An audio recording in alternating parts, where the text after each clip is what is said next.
అందరికీ children's day శుభాకాంక్షలు తెలియపరుస్తున్నాను. మరి ఈరోజు చిన్న బిడ్డల్ని ఎలా పెంచాలో, దేవుని వాక్యంలో వారిని ఎలాగా దేవుని కొరకు వారిని పెంచాలో 2 మాటలు నేర్చుకుందాం. బైబిల్లో మోషే తల్లి అయిన యొకోబేదు మోషేకి చిన్న వయసు నుండే దేవుని గురించినటువంటి పాఠాలు అనేకమైనవి నేర్పించింది.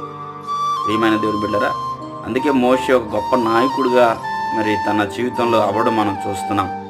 ఈరోజున దేవుడు నీకు ఇచ్చిన బిడ్డల్ని దేవుని కొరకు పెంచుతున్నావా? ఒకసారి ఆలోచించి. చాలామంది పిల్లలు లేనప్పుడు మాకు సంతానం లేదని బాధపడతారు. కానీ దేవుడు ఆ సంతానాన్ని ఇచ్చిన తర్వాత వారిని నిర్లక్ష్యం చేయడం ఎంతో దురదృష్టకరం. జాన్ వెస్లీ ఇంగ్లాండ్ దేశాన్ని కదిలించే గొప్ప దైవజనుడిగా మారాడు. దానికి గల కారణం జాన్ వెస్లీ తల్లి అయిన సూసన్న వెస్లీ యొక్క ప్రార్థన. ఆమె